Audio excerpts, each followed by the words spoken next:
Alrighty, Arturo Alonso, thank you very much for joining me, sir. Yeah, thanks for having me, Mariano. You bet. So if you could go ahead and introduce yourself and tell us a little bit about what you've been up to in the past few months. Of course. So, as you may know, I've currently won the seat in my district to be state representative. So I'll be serving in the State House of Representatives for my district, House District 89, in the Oklahoma legislature. So I'm excited. So these past couple months, I've just been dedicating a lot of time to campaigning, learning a lot about politics and then the way politics works, especially here in Oklahoma, at the local level, while just finishing up my last semester at finishing up my degree in mechanical engineering. So it's been kind of an intense last month, just juggling school and a campaign. But I'm super excited, and I think it's been awesome to learn and really understand more the way my community, kind of the needs of my community and what I can do to really serve them. Very nice, very nice. So I guess if we could just go ahead right into it, if you could give us your elevator pitch, why should voters of District 89 choose you? Yeah, so I'd say a big one, I grew up in House District 89, so growing up there I saw a lot of the issues, a lot of the injustices, a lot of kind of the way politics has influenced my community. And just to give you a better understanding of the demographics of the district I'm representing, it's 70% Latino. It's predominantly composed of mid to lower income families, and the voter turnout isn't high. So when it comes to civic engagement, it's one of the districts that has some of the least turnout, and there is in campaigning I learned that there is a disconnect with what's going on in the political side and kind of the knowledge base of my constituents. But a little bit more about me, being an engineer, I've developed an analytical and problem-solving mindset, and I think that'll be super useful up in the Capitol because right now we don't have a lot of engineers in the Capitol. So I think I can add a lot of value by providing my own perspective. And also because I'm not your traditional politician, because I'm right out of college and I'm going into politics kind of not having, grown up with a partisan, in a partisan environment. So I've really had the opportunity to develop that for myself. And I know lots of times when it comes to how I approach politics, I really try to take in both sides or take in the different kind of approaches to say an issue. And through my own research and through leaning on people that kind of know what they're talking about, develop my own stance. And I really want to be a good voice for my community because, like I said, it's 70% Latino. So being bilingual, being someone that can identify with a lot of common experiences from people in my district, I can truly represent them the way they really need it. Very nice, very nice. So you've mentioned that you were born and raised in the south side of Oklahoma City, right? Yeah, so I wasn't born in the south side.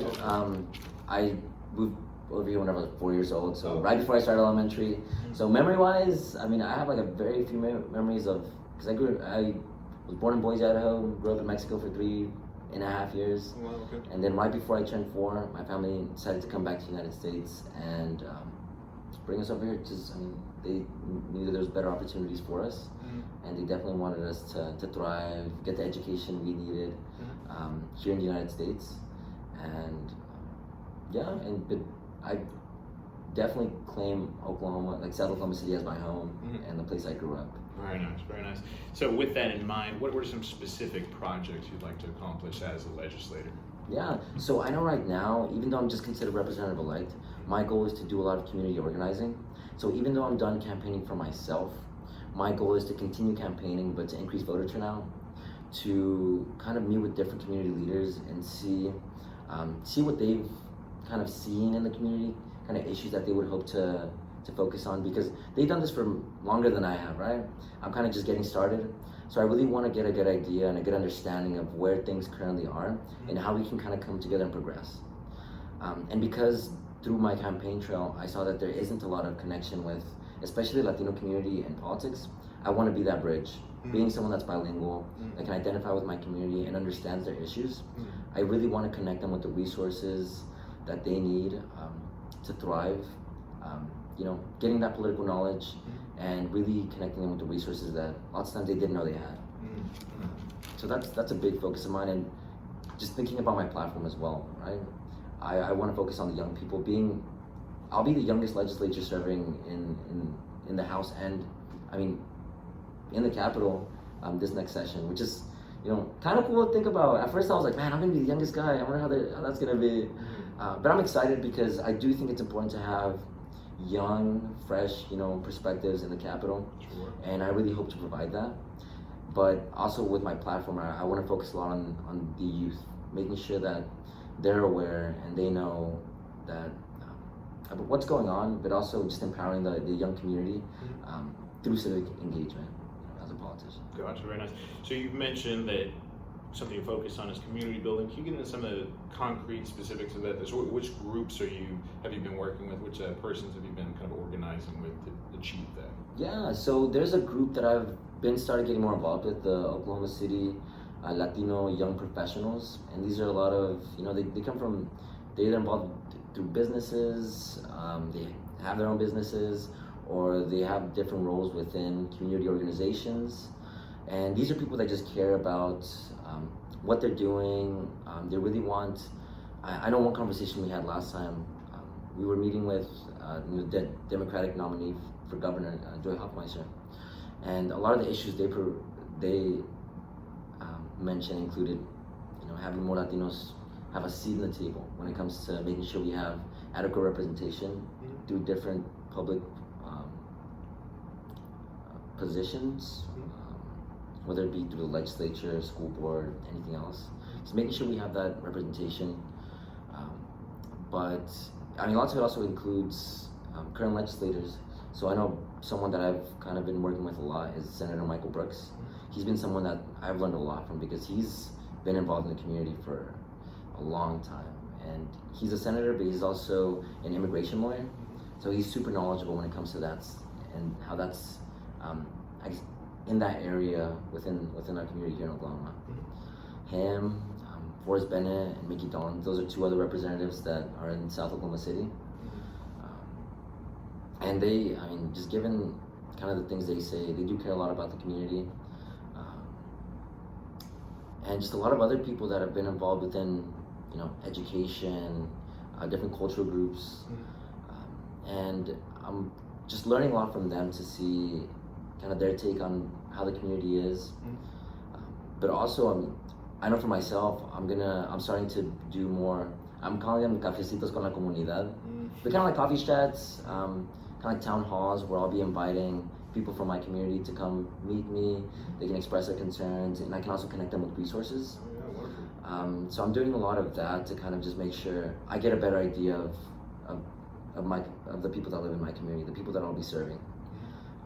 Because I'm just getting started in this political world, so I want to make sure I'm accessible as possible, and I really want to focus on educating and empowering my community, because also in campaigning I've learned that a lot of people don't know what a representative does or to what capacity I can help them with or how I can serve them, and that's similar in different areas. Like a lot of people just don't necessarily know how to go about accessing certain resources or who to even start the conversation with. So I definitely want to educate my community and the different communities that I'll be representing of those resources, but also empowering, kind of like I said, empowering the young people, empowering the Latino community, but also empowering the entire community here in Oklahoma through my platform in being a state representative. And right now, sorry to interrupt, but I'm still kind of in the learning phase myself. Since my background is within engineering and I've done a lot of stuff within engineering, and I've kind of mostly surrounded myself with engineers, but now I'm starting to surround myself with so many different community-oriented people, and really getting perspective and seeing how it can be as effective as possible to be a good representative. Sure. So I'd like you to expand on that, how you think your background in mechanical engineering will affect your thinking as a politician. This, for me, I think I have a lot of hope in this, right? Because I think the stereotype, and it's frankly fairly true, of American politicians is, for the most part, they're lawyers and businessmen and so forth. And so that's a very particular background, it's a very particular way of thinking. And so having someone with a STEM background, I think that gives a lot of hope, particularly with engineering, because it seems to me, kind of as an outsider looking in, that one of the big focuses within engineering is kind of looking at first principles, right? Looking at the very basics of what is possible and what can be work through beginning at those first principles of the basic ideas. So how do you think that will influence your thinking as a politician? Yeah, I think lots of it you do, as an engineer, lots of times you do have to be realistic when it comes to like, okay, what are the possibilities? Because I know whenever it comes to solving a problem, right, a lot of what engineers do is solve problems and we try to like make things more efficient. And you have to balance this kind of creative side that's, sometimes you come up with ideas that there's a potential that, they're not possible because say you're limited because of physics or you're limited because of some aspect. But you also want to be as efficient and like really meet that goal of kind of like reaching the ideal. But you do tend to approach problems in a more analytical way. So kind of like what you mentioned, we do focus and like really have these like principles in mind when it comes to coming up with a solution. And I think that'll really help me a lot within the legislature because within my degree field as a mechanical engineer, I know one of my focuses was always sustainability and design. And I guess putting the two together, sustainable design, right? And I know in my thought process, I'm always like, okay, how can I apply my engineering background to politics? And lots of times I remember designing like a little device to meet a certain like a problem statement. And in a way, like whenever you create a law, you're designing a law, right? And you're thinking about, okay, like what are the impacts? Like what are the consequences, like the intended consequences of this law or the unintended consequences, right? Similarly to whenever you're trying to design an engine, like what are the goals? What are like the intended consequences I want from this? But also you got to consider like, oh, what could be the possible unintended consequences and areas of failure? And I think having that kind of approach to designing something will help me out a lot when it comes to whenever I try to, in a way, design a law, design a bill, like to meet a certain goal, right? So making sure that whenever I do design a bill, I'm taking into account like what I intend for this to, like the impacts I intend, but I also got to be really conscious of like, okay, what could be possible areas of, like what else could this possibly influence? And it's also like, I know a big thing is kind of like what's the word? Not cost analysis, but you kind of like weigh out different options and see, okay, like of these different possible solutions, because I know like as an engineer, there's always a brainstorming phase. Given like different areas, like the principles, given what you know about an issue or a problem, given like what things can you even work with, you have to take all those things into account to be able to like, provide a solution. And I think when it comes to politics as well, it's probably not the same, but it's similar. You have to take all these different things into account, like okay, like what things can we work with, what things are possible, what's the ideal, and like how close can we get to it based off of the passing of a law. Right. If that made sense, I know that's one way I've thought about it a lot. I'm like, okay, there's these different things I have to consider whenever I try to form a bill. Very nice, very nice. So another kind of big theme that you've mentioned so far is that you really want to be kind of a bridge between the Hispanic community and the Congress. And it's kind of reflected in your slogan, your campaign slogan, the future is ours, el futuro es nuestro. So do you mind expand on that? What does that mean to you specifically? Yeah, I mean, lots of it, the reason I went with, the future is ours, el futuro es nuestro, is because I think a lot about the young people, because I mean, the future is in the youth. And I just want to, I know my goal with it was for someone to read it, like, okay, like, hey, the future is ours, like, kind of like taking a sense of ownership, like, hey, like, the future is mine. So making sure that kind of like people think about, like, we think, like, because I'd like to identify myself as a values-based forward thinker. So thinking about, the future, right?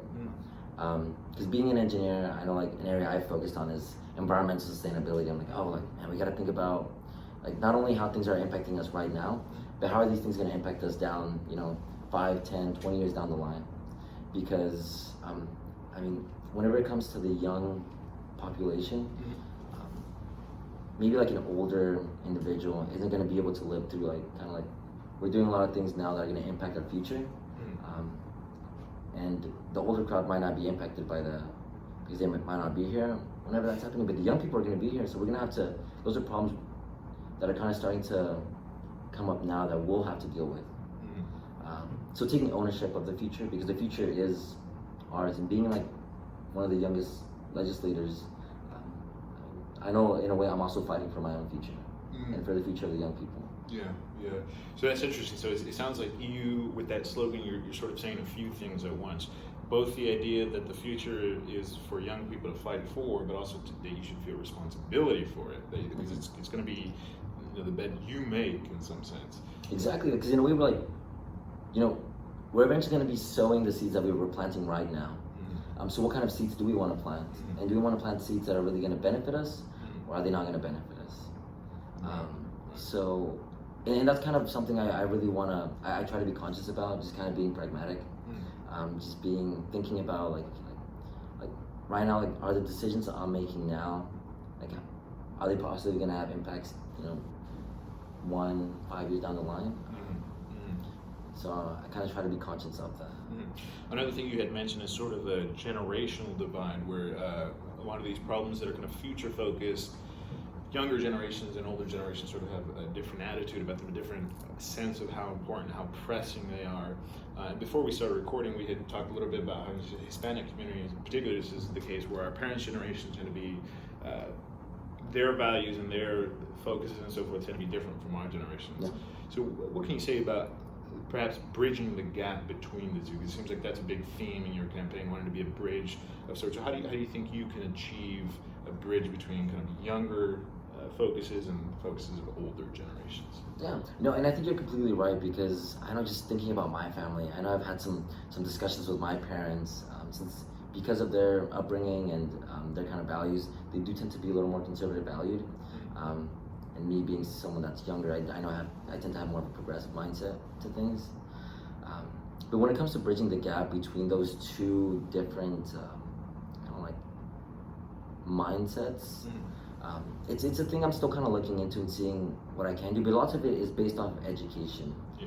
I think educating both crowds is very important, because I know a lot of the conversations I've had with older individuals that tend to be a little more conservative valued. I kind of just try to see where they're coming from, and I understand that there is a difference in the way we grew up, the way we were raised. Because I know, in my experience, I've seen like older Latinos especially be kind of like a little more attached to their faith, and more connected to like that culture. And like being a young Latino, I know I've been exposed to, you know, a different environment, but I think lots of it is a sense of like just being able to educate people and understand, kind of like having those conversations and seeing like, okay, like, I understand where you're coming from, and being able to express where you're coming from, and kind of finding those areas of commonality, because there is a lot of areas of commonality, especially within the within Latinos, regardless of that divide. Sure. So, yeah. Very nice.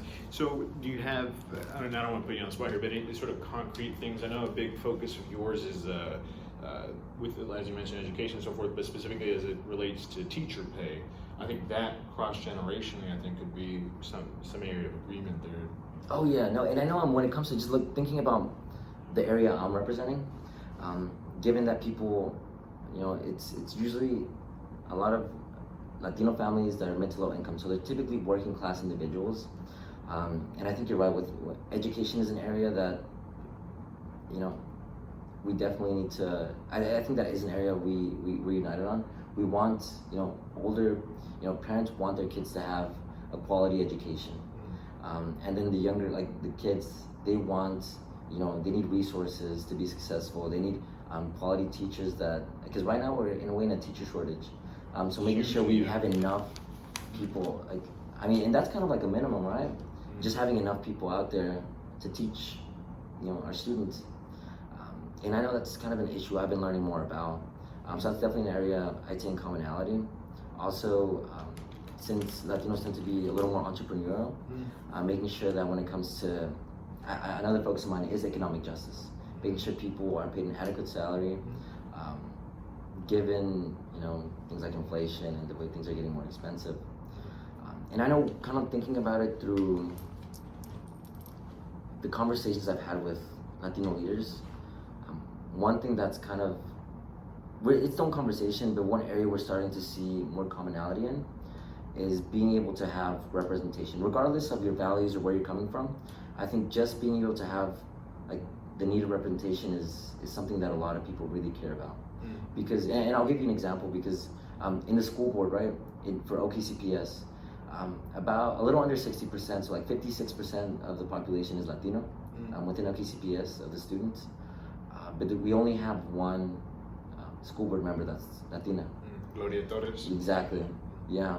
So the demographics of the students isn't, like, or the demographic of the school board isn't a representation of the demographic of, you know, the students.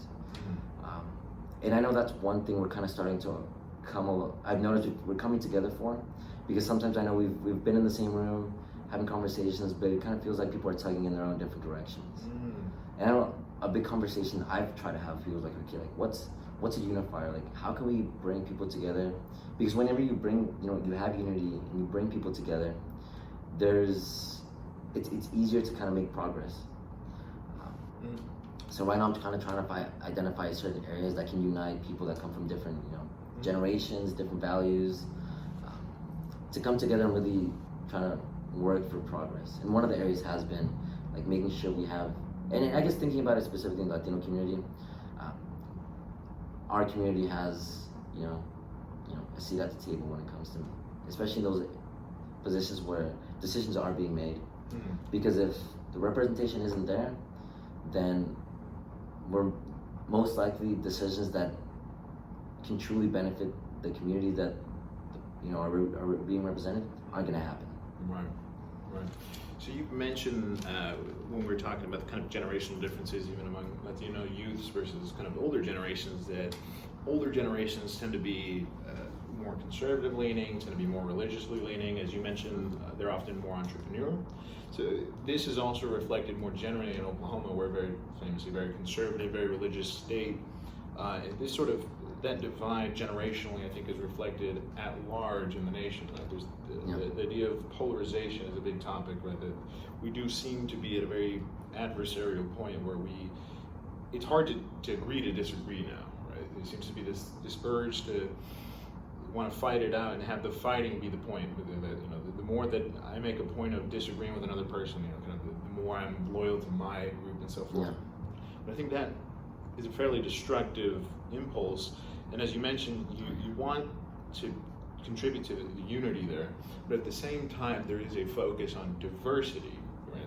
So how do you think we can kind of square that divide between emphasizing the importance of diversity, but also at the same time pushing for more unity? Yeah, I think just acceptance is a big thing that we could practice more, being open-minded to new and different ideas. Because I know lots of times people, you know, we tend to be hesitant about things that are different, things that are new, things that, you know, we don't know too much about. And I think to unify and to be able to accept, you know, going back to diversity, like really trying to understand, you know, it's okay for people to come, you know, from, you know, different backgrounds, have different ideas. And kind of like what we mentioned earlier, being able to just have those conversations. I think it does take, you know, humility and openness to be able to start those conversations, but really being able to understand, like, okay, like, why am I being resistant towards something? Like, just being conscious of where these kind of feelings are coming from. That's probably one area of start. So one concrete topic that gives me a lot of hope, and it's especially exemplified here in Oklahoma, is the trend to legalize marijuana, right? So in Oklahoma, we have medical marijuana legalized, right? But we're one of the least regulated states in the country for medical marijuana, which I think is a good thing. And I think that in a lot of ways kind of helps bridge the gap, right? The kind of conservative, kind of libertarian leaning of having the government not be so involved in micromanaging the details of businesses, but also kind of the more liberal live and let live attitude that even if you don't necessarily want to engage in marijuana use, you know, not putting people in prison for it. And this is one of the great tragedies of our era that, you know, as we sit here free people, there are people in prison right now for low-level, non-violent drug offenses, right? And, you know, just down the street from that prison where they're at, there's, you know, bunch of dispensaries all around. Yeah. So I'm very hopeful on that front because interestingly, it seems that Oklahoma on that area we're fairly liberal. We're very liberal in that sense, Mhm. because Yeah. we're definitely one of the states with one of the very much more leaning, more like loose leaning Mhm. when it comes to marijuana. Which is interesting because we're pretty famous nationally on issues of, for example, gun control and abortion. We're one of the most conservative in the country by Oh, far. And so I want to get back to the topic of marijuana, but before then, with that in mind, the idea that we are such a conservative country, you are a person who leans left, do you view going to the Oklahoma Congress as sort of an uphill battle? Yeah, no, and it definitely being, since I am a Democrat in a state that's predominantly Republican and conservative, it is an uphill battle because I know, I'm also, very much in the minority party. Like just thinking about the makeup of the House of Representatives at the local level, right? We have about 20, a little under 20 Democrats out of 101 representatives. So when it comes to passing legislation, and if you do want to be effective, you have to work, you have to, as people say, go across the aisle and make these kind of, make these connections with Republican legislators. So you kind of have to get them on board if you do want to pass some legislation, because it's hard to be incredibly progressive in our legislature, because one trend I've noticed is the more openly progressive a legislator is here, the harder it is for them to pass legislation, which makes sense. And I know when it comes to my approach, I want to be effective and I want to pass legislation that can really benefit my community, and that is going to require me to really meet in the middle. Because on the opposing hand, right, if I was a Republican within our legislature, I don't necessarily have to do that. I don't have to think about that. I don't really have to. I don't have to work with a Democrat to be able to pass legislation, because I kind of already have that support from the majority party. Yeah. That's an interesting, because there is a real asymmetry there as far as like a legislative pull, right? The Republicans will basically get their way most of the time, and the Democrats just sort of have to meet in the middle basically all the time, right? Exactly. And it's especially difficult with issues like gun control and abortion, because these are national issues, right? Yeah. So, you're going for the state Congress, so there's not that much you can do about these kind of big picture national issues. And I know that as you were knocking doors, one of the big recurrent themes was inflation and concerns with that. And so this is another one of those areas that's another, again, big picture, not just country, but global problem that we're having. Yeah. So what do you think? Do you think there is an avenue by which the sort of local politics that you will be directly involved in can be in service to these kind of bigger picture problems? Oh yeah, I think lots of it's just being able to get the conversation started. I know lots of times I've learned that certain legislators, they draft a bill and they kind of like present it, even though they know it's not going to pass, but just to get the conversation started. Like, hey, like this is something I want to pass because say like on things like gun control that lots of times we don't. As Democrats, we don't have a lot of power in when it comes to like, if we draft a bill that's going to be able to, make sure everyone gets it's something in like getting background checks for anyone that's wanting to get a gun or a gun license. It's a little harder for us to be able to do that, but it does get the conversation started, because I know, as a Democrat, I try to be data driven. I look at the data and see like, okay, like how is this policy actually impacting the way things go down. But I think just being able to get the conversation started is one approach with these more national issues, and also kind of whenever there is legislation that does get passed, seeing how it impacts, because lately we've seen more national issues within with the repeal of Roe v. Wade, and having kind of looser gun control laws. We're starting to see the impacts of those laws and see kind of like how that policy impacts our communities. And that's another way to get the conversation started and kind of start like getting people like, oh, like, you know, this law got passed, and now we're starting to see more common instances of something happening. So ironically, one of the forms of gun control here in Oklahoma is having a medical marijuana card that, as far as I know, legally disqualifies you from being able to legally purchase a weapon, which is a segue back into the topic of marijuana. Go ahead. Sorry to interrupt. And actually with that, it's kind of interesting because I've learned that because, so whenever Governor Stitt came to office, he enacted the law that you don't need to show like any identification, I think, like constitutional carry, yeah, constitutional just by carry. virtue of being an adult citizen. So in a way, like now you don't have to show that you are a medical license carrier, giving you the ability to buy a license, buy a gun, even though you are. And I guess, and I haven't looked too deeply at, I guess, the legalities of that. Like, Sure. So I guess don't quote us on any. Yeah, don't quote us on that, right? But to get to a more general principle, currently there's a state question going around, a state petition going around, 820 to fully legalize recreational marijuana. So I guess I would ask you, are you in favor of legalizing recreational? I very much am in favor of legalizing marijuana because I thought about it in many different ways, but I know in one aspect, just going back to what you mentioned about a lot of people are incarcerated because they have these drug offenses for possession that are lower level. It's not a violent crime. They just, call some weed. Yeah. And Go ahead. Yeah, and I know there's like a pardon when it comes to. I think there's going to be 10,000 people that are in the criminal justice system that will be pardoned, and that's money that's going to save.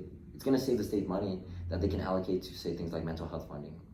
Assuming things go right, I know one of the things that I advocate for is mental health funding and access. And so that's. I definitely do want to get into that, but before we leave the topic, so like I said, that petition is currently going around.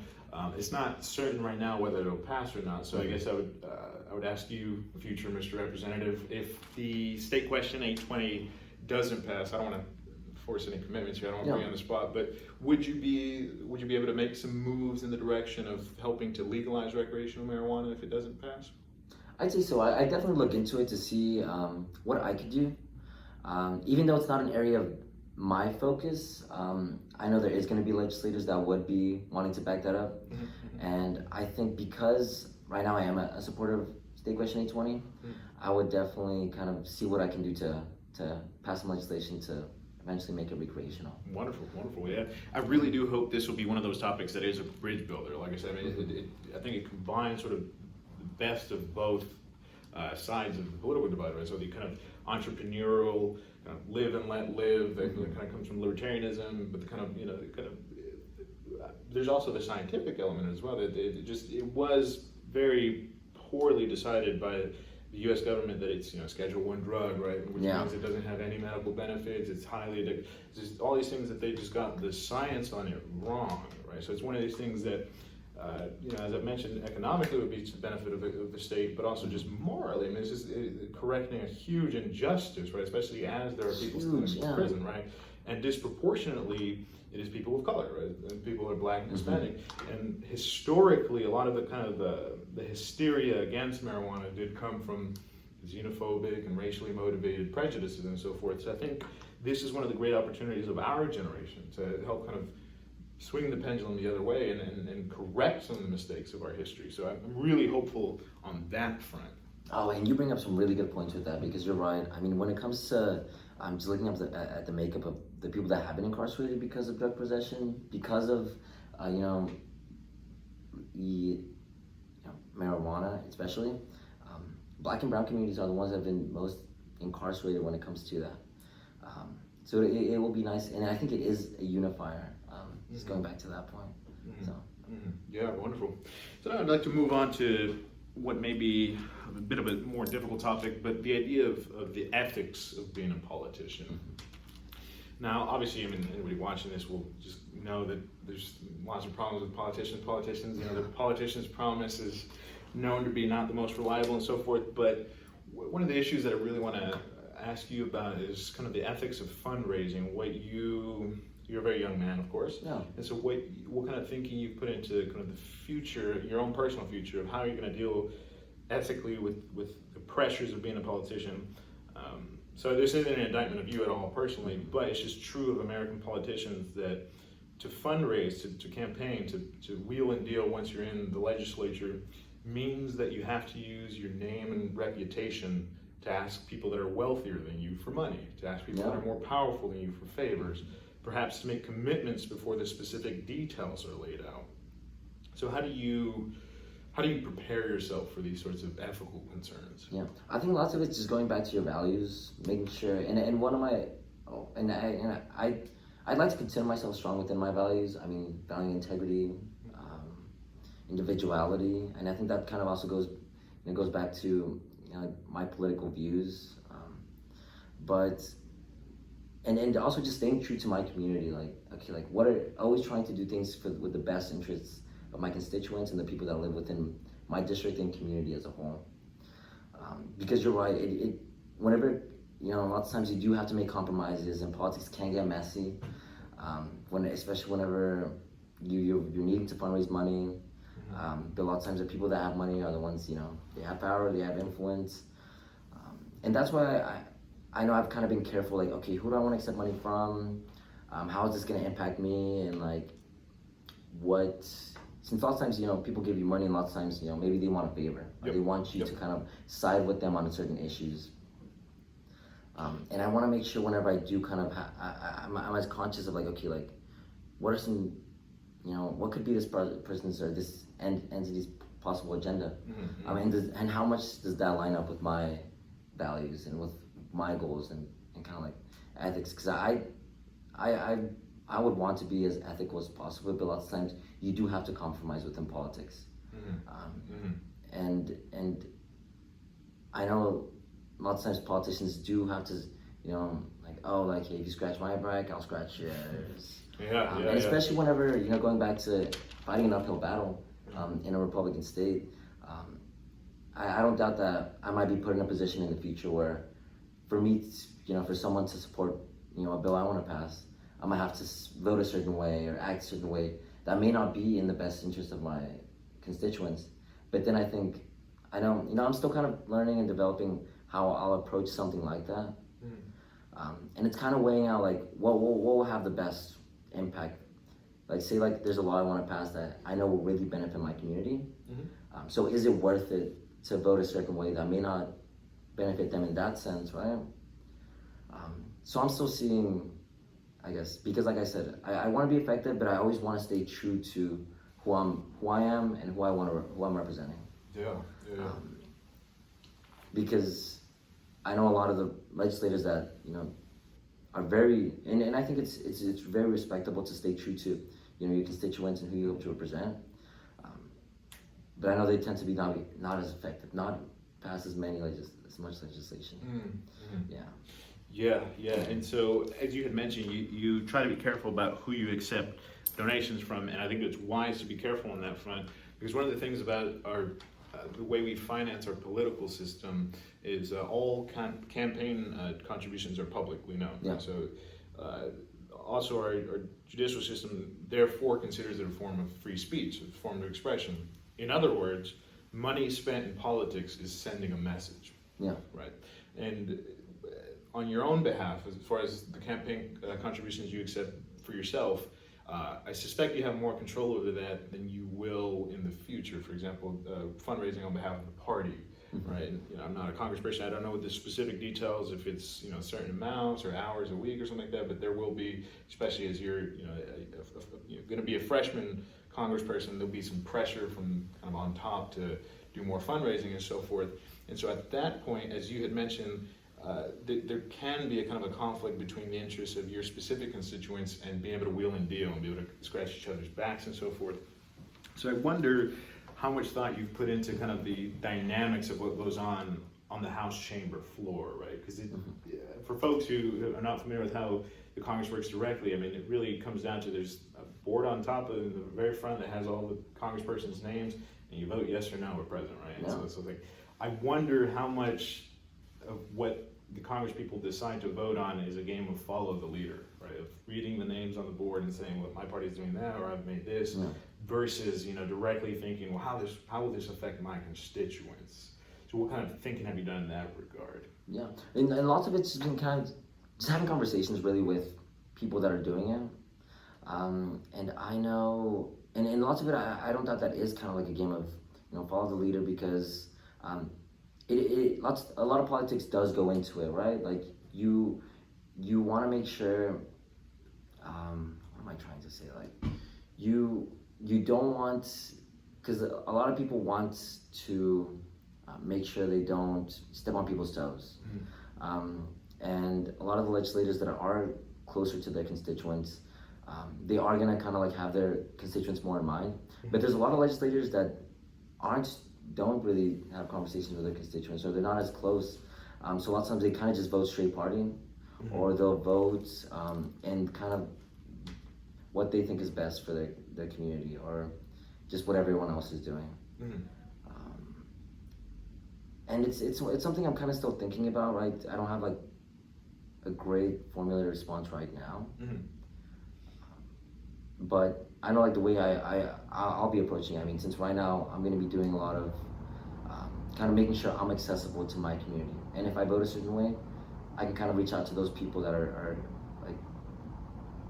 in my community and be like, hey, like, if it's something off, like, okay, like, hey, I voted a certain way because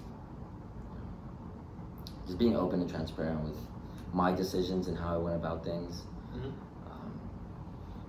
Yes, it seems to me another factor in this is kind of balancing interests, right? So there's the interests of the constituencies, but within the Congress, there will be special interest groups. I mean, among the congresspersons, but also, I mean, the lobbyists and so forth, which are literally just outside the chamber floor.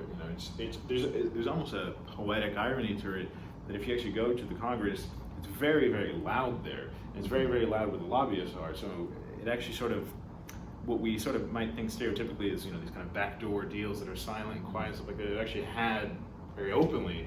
And in fact, so many of these conversations are being had all at once that because it's so loud, that hides the fact, right? You actually can't pinpoint like which conversations are being had because it's so loud. It's like a high school cafeteria of lobbyists and politicians and so forth. So I think that will be another kind of trick to master, being able to see these countervailing interests, especially the financial interests, and how much that they have pull within the legislature with actually like maintaining your moral stances. Oh yeah, yeah, and I know in the conversations that I've had with lobbyists, I know lots of times some people mention like, yeah, one day we'll probably be trying to work on a bill together, but the next day we might try to be on the opposite end when it comes to certain bills, because certain lobbies, I mean, they have their own agendas and they have their own kind of interests and goals when it comes to their work with legislators.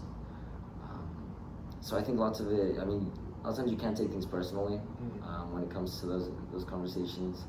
But yeah, but I'm always kind of, and this is kind of like an inner discovery for myself as well. Like, okay, like, how connected am I to my values, and like, am I going to be swayed by certain things or certain people? And that's why I'm kind of trying to like make sure I have a good understanding of where I am with my own values and beliefs, and always kind of learning more about where my constituents are and what will really benefit them. Because at the end of the day, I mean, I'm an advocate for my community, and I want to make sure that that's being done as effectively as possible. Very nice, very nice. And I think it's wise to focus then on kind of the self-discovery of knowing yourself and what your ethical commitments are, especially as you're such a young man going into this. You're not currently married, are you? No. Gotcha, yeah. So that will be another thing that kind of in the future you have to consider what ramifications of being a politician will be to building a family and so forth. And once you become a politician, basically always sort of being public facing and having people that will perhaps want to exert influence over you, or take me out to lunch and sweet talk me and all that stuff. Yeah. So yeah, definitely some big topics to come all over.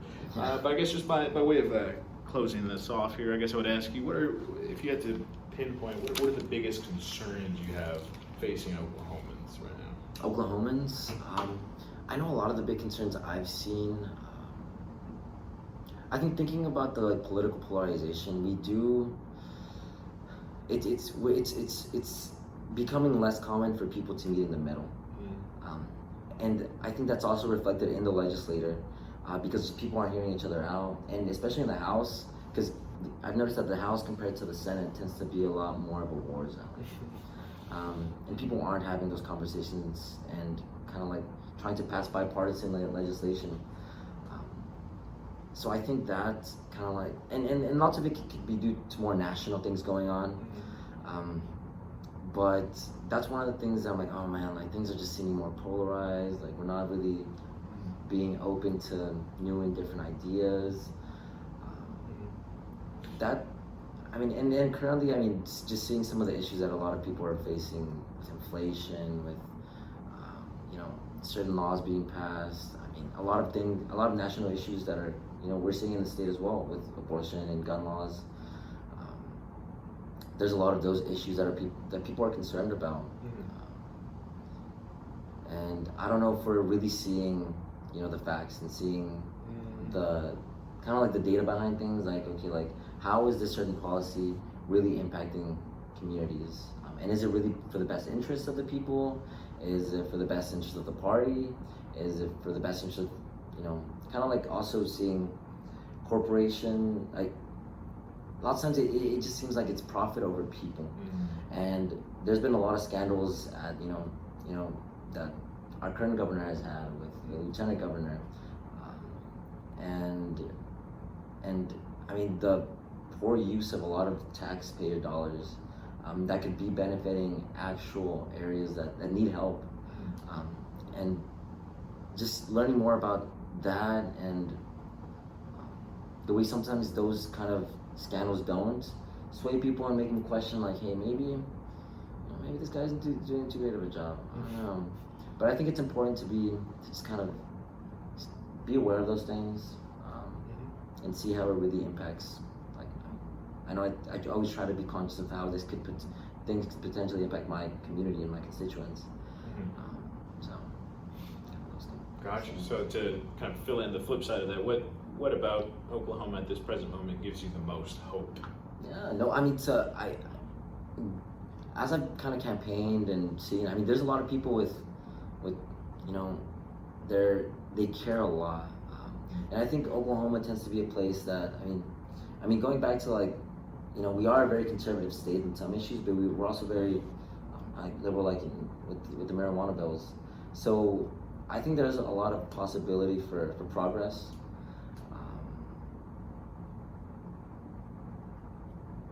And it's kind of cool to see, in a lot of ways, the way our state's headed. I mean, I was able to attend the State of the City address, and our city is, I mean, progressing in so many different ways because Mayor Holt is doing an awesome job. I mean, he's a Republican, but he really values pluralism, right? So being able to see both kind of like sides and really see what's can really be beneficial to Oklahoma City.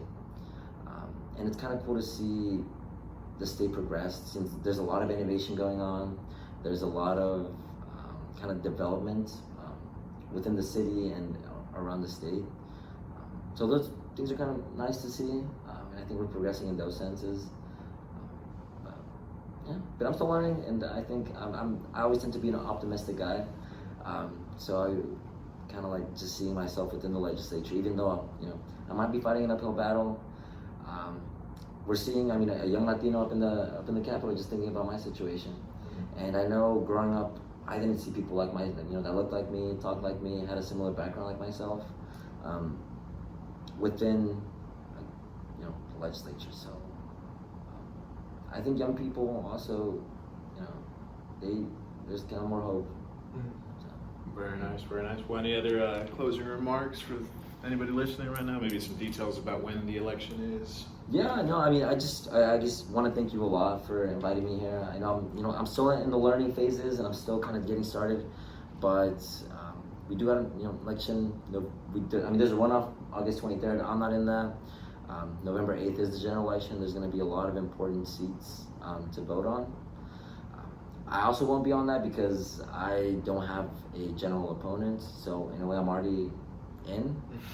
So that's why my biggest goals right now is community organizing. But I think it's important for people just get aware and get engaged, and see who's on the ballot and research them, because these people are going to be making decisions that are going to be impacting our lives, you know, the way we live our lives. And arguably, I mean, I think local politics is more important than national politics, because there's so many issues that, you know, people at the local level are able to have an impact on. And it's exciting. I don't know. So. Very nice. Arturo Alonso, thank you very much, sir. Thank you. Appreciate you. Awesome. Cool.